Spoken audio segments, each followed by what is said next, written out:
What's up, Phoenix? Hola, estudiantes. This is going to be our third video. I can't believe that so much time has gone by. It feels like everything's moving so fast, yet so slow at the same time. It's like the days drag on and on and on and on and on and on and on.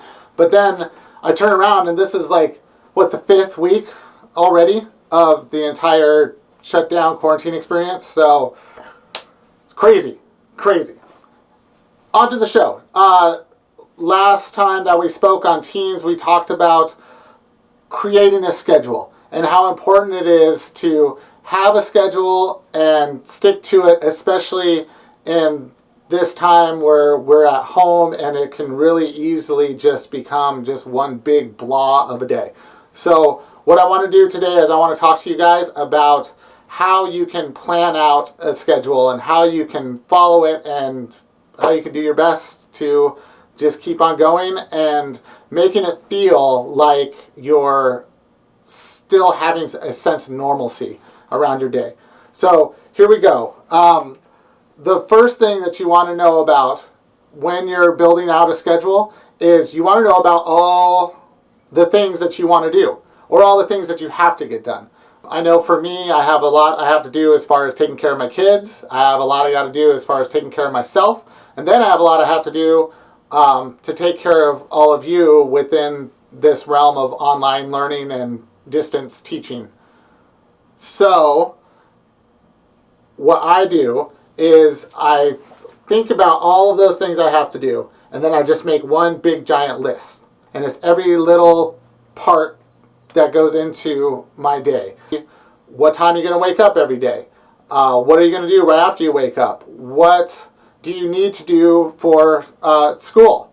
What do you need to do as far as planning out what the future looks like for after this? So you want to make that list, and sometimes don't be scared if that list starts to look really long and crazy, because once you get the list, you can start to kind of push everything together to make it compartmentalized.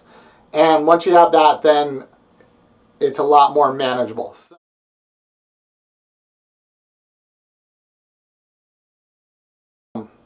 The number two thing that I think is really important when you're building a schedule is deciding what type of person are you. Are you a morning person or a night person or maybe a middle of the day person? For me personally, I'm a morning person. That's when I feel like I have the most energy, I have the most clarity, and I can really focus on getting things done.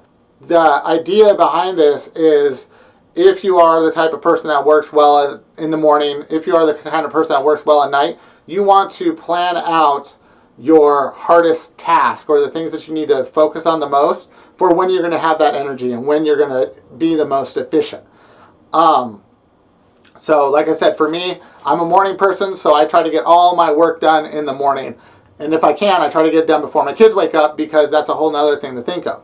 So think about what else is going on in your house that might distract you away from things or that you might have to spend time on. So if you got brothers and sisters that are waking up and they're just all over the place being loud and crazy and too much, you are going to want to plan out those tasks that you need to get done, maybe before they wake up or maybe while they're taking a nap or maybe afterwards. I know for my kids that as soon as they wake up, my day is done. I can't get anything done because as soon as I try to get one little thing going, they're right there on me, or they're right there on my wife, or they're fighting, or they're needing something, or whatever it is. So I try to plan accordingly and around that. Eat the frog. Eat the frog. Eat the frog. Ah! And the frog's not going to turn into a prince or princess either afterwards. You take that one thing that you cannot stand and you just get it done the very first thing in the morning. So maybe it's one of those things where you hate brushing your teeth. What you're going to want to do is you're going to want to look at that and you're going to go, boom, I'm going to do that first thing right when I wake up. Or I know for me it's doing things like IEP paperwork and that kind of thing where it's just something I don't want to do, but I have to get done. So I try to do that the first thing as soon as I wake up or as soon as I'm in that really strong productivity zone. I try to get that done, get it out of the way so then I can focus on other things that might be more fun throughout the day. So eat the frog.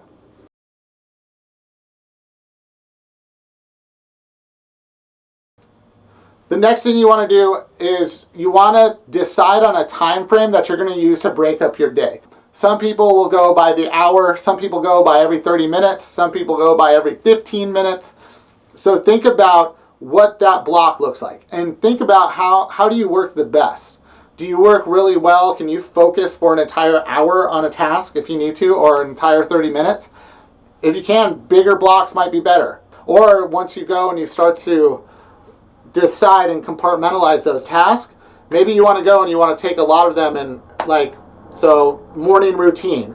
And then within that morning routine, you have all your different things. You got to brush your teeth. You got to take a shower. You got to comb your hair. You got to get ready.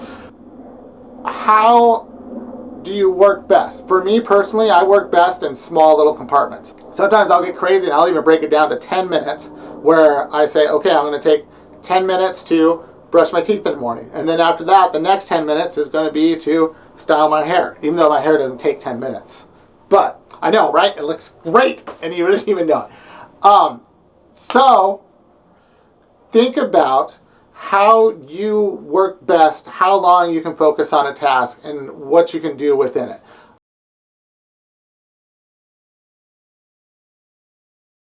Next up, you want to schedule in breaks and things that are going to make you happy.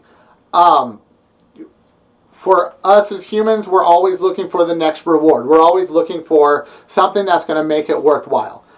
Whether that be, video games, having a snack, watching something on Netflix, playing with your kids, whatever it might be, we're always looking for that next fun thing. So what you want to do is you want to schedule those in so you know you have something that you're working for.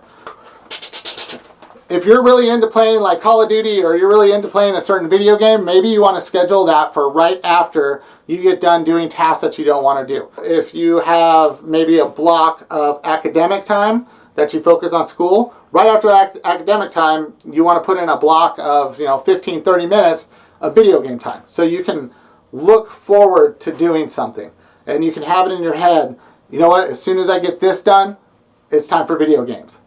Really think about what you need to be happy and put those in there.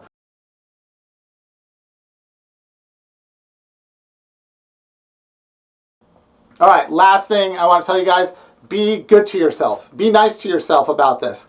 You're not going to create this schedule and it's going to just magically make everything fall into place. You're going to find that you might need to make adjustments to the schedule. You might find that there's things that you thought you needed to work on that aren't that important versus other things. So be ready to move your schedule around. Be ready to come up with new tasks that might help to make life a little easier. And be ready to take the time to make the time. That is the hardest part, is sometimes I have to go and I have to sit down, I have to schedule time to work on scheduling time, where I have to put all my tasks in, I have to look at what the day might look like and how I'm going to do better at getting to these things I need to get to. So be nice to yourself. Don't feel bad if it doesn't work out right off the bat. And that's it. I hope you all have a great week. I'm looking forward to speaking to you on Teams on Friday. And other than that, we're done for now. Go through what I want to see from you by Friday is that you have a schedule made and that you're ready to go and you have something that you're working on. And if you need any help, give me a call or you can call Nancy and we're all set. Until next time, Phoenix, keep rising, keep shining.